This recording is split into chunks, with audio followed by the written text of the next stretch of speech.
상하이에 이어 베이징까지 봉쇄에 들어갔습니다. 중국 전역이 바이러스로 홍역을 앓고 있는 가운데 중국 정부의 태도에 불만을 품은 시민들이 중앙기관에 대한 공격을 가했다고 합니다.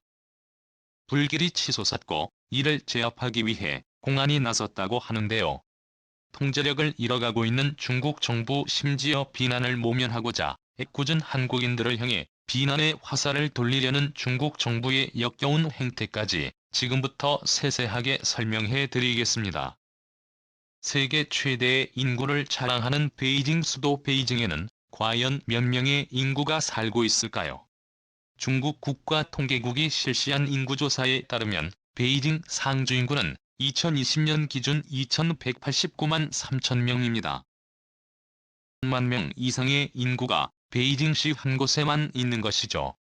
연평균 1.5일 증가한 베이징 인구는 강력한 산화제한 정책에도 불구하고 인구가 조금씩 늘면서 지금과 같은 숫자를 유지하고 있습니다. 살기 좋은 국제도시를 목표로 두고 있는 베이징시는 국가 중요 시설이 밀집해 있고 국제 행사들이 벌어지는 곳이기에 통제에 있어 그 어느 시보다도 철저한 곳입니다. 방역에 있어서도 마찬가지인데요. 올림픽 당시 선수들에게 코로나로 인한 피해가 안 가도록 폐쇄루프를 이용해 강력한 방역 체계를 구축했습니다. 선수단과 취재진은 경기장 숙소 미디어 센터만 이용 가능했고 그 외에 이동할 시에는 조직위가 제공하는 교통수단만 사용할 수 있습니다. 피해 검사 역시 2번 이상 시행하는 등 그 어떤 감염도 용납하지 않겠다는 태도를 보이면서 베이징을 방문한 외국 선수들도 감탄을 하지 않을 수 없었다고 하는데요. 이처럼 철저하게 중국 정부의 통제를 받는 베이징에서 봉쇄가 일어났습니다. 그동안 제로 코로나 정책을 추진하며 중국은 아무 문제가 없다고 주장한 시진핑의 이야기는 소설이라는 것이 드러난 것이죠. 베이징시는 현지 시간으로 25일 기준 인구수 350만 명의 베이징시 차오양구를 관리 및 통제 지역으로 지정했습니다. 해당 지역 주민은 필수적인 사유가 아니면 거주단지 밖으로 절대 나올 수 없게 되었죠. 상하이 봉쇄 때와 마찬가지로 이번 봉쇄 조치는 갑작스럽게 진행되었고 시민들 중 상당수는 왜 이 봉쇄가 일어났는지 그리고 자신이 검사 대상이 되었는지를 알지 못했습니다. 불안한 중국 시민들의 불만은 아랑곳하지 않는 정부는 차오양구 주민 350만 명을 대상으로 3차례에 걸친 해산검사를 진행한다고 발표. 극장과 유흥업소 등 공개된 것들은 강제로 영업을 종료당했습니다.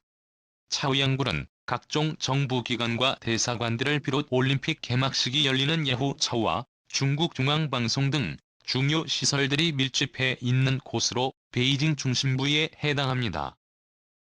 CNN은 이 소식을 발빠르게 전달하며 현재 봉쇄된 지역 외에도 각종 베이징 중심부에서 봉쇄 조치를 시도하는 요원들이 등장. 이동을 통제하며 의문을 제기하는 시민들을 상대로 강압적인 실력 행사에 들어가는 모습이 나타났다고 밝혔습니다. 베이징시 당위원회 희안회 위원은 기자회견을 통해 숨은 감염이 지속됐을 위험이 크다. 현재 예측한 수준보다 더 광범위하고 깊은 수준에서 변이가 발생했을 수 있다고 언급. 자식 잘못하면 베이징 전체가 격리될 가능성을 시사했습니다. 이미 베이징 펑타이구와 옌칭구에선 감염자가 지역 병원을 방문해 검진을 받았던 것으로 알려지면서 펑타이구 소재 지역 병원 2곳이 임시 폐쇄되는 운명을 맞이했습니다.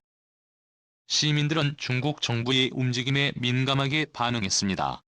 발빠른 이들은 식료품점과 마트로 달려가 식자재를 구입,이를 시행해 놓으며 미리 물품을 구입하지 못한 이들에 대한 조롱을 SNS에 올리면서 불안감이 폭발한 것인데요.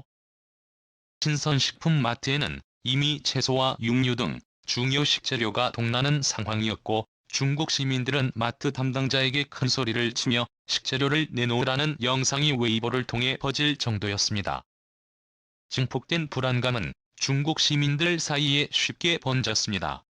이미 상하이 봉쇄로 상하이 시민들이 어떤 어려움을 겪었는지 알고 있는 이들은 쉽게 패닉에 빠졌습니다. 베이징 시민들 역시 길거리로 쏟아져 나와 항의를 개시 상하이처럼 자신들을 속이면 큰일 날 것이라는 이야기를 하며 생존을 위해 자신들의 요구사항을 인터넷상에 퍼뜨렸는데요. 그런데 이런 와중에 중국 공공기관이 화재에 휩싸인 것입니다. 베이징의 상징적인 정서라고 할 수 있는天安门 광장 서쪽에 위치한 인민대회당에서 화재가 발생한 곳인데요. 자연 발생으로 인한 화재가 아니라 인공적으로 발생한 것으로 보이는 이 화재는 봉쇄 발표가 난 직후에 일어난 것으로 알려졌는데요.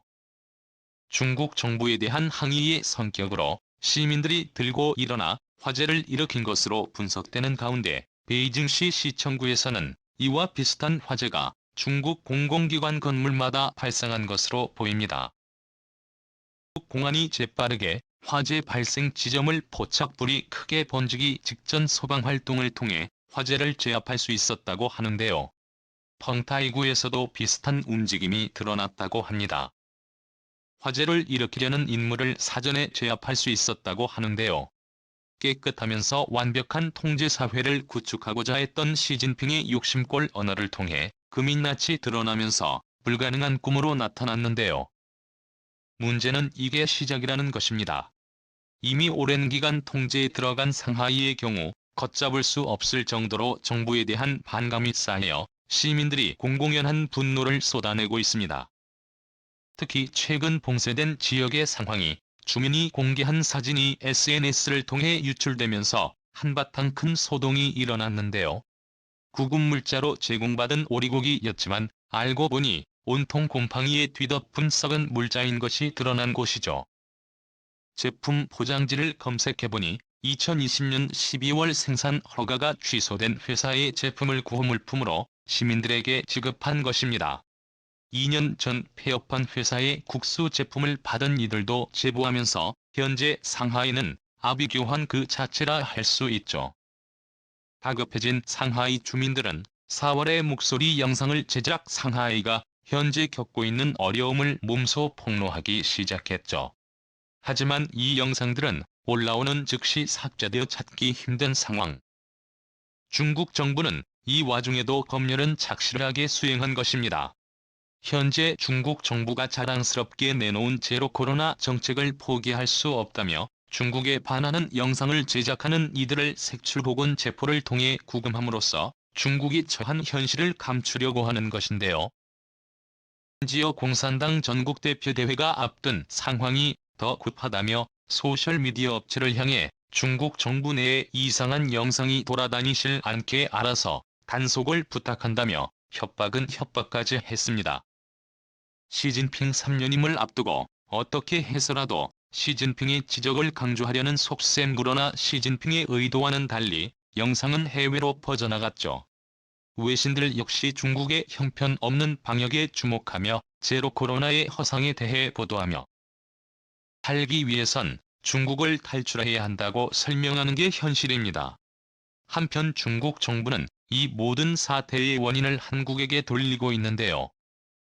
그러나가 중국에 갑작스럽게 퍼진 것이 알고 보니 한국에서 수입한 의료에서 비롯된 것이라는 황당한 주장을 펼치기 시작한 것이죠.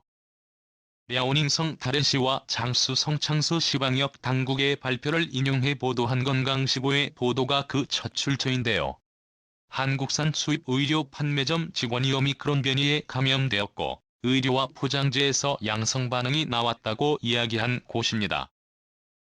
건강시보는 중국 공산당 기관지 인민일보 산하의 매체로 타이밍상 한국에게 뒤집어 씌우기 위한 조작 정보라고 볼 수 있는 상황. 당연히 어떤 근거가 없이 인터뷰 자료만 있을 뿐 감염 경로나 전체 한국산 의료에 대한 근거 자료가 뒷받침되지 않았죠. 그러나 이 소문은 중국 전체에 빠르게 퍼지면서 한국산 의료는 괜한 오해에 휩싸이며 코로나 전파의 원인으로 지목되었습니다. 중국인들이 시작한 코로나 유행에 되레 한국이 희생양이 된 것입니다. 이로 인해 베이징시에서 코리아타운이라 불리는 왕증지역 내 한국 의류 매장이 4월 5일부터 영업정지에 들어가는 일이 일어났죠. 의료 전수검사를 통해 바이러스 음성이 나와야 영업할 수 있다며 괜한 덤터기를 한국에 씌웠죠.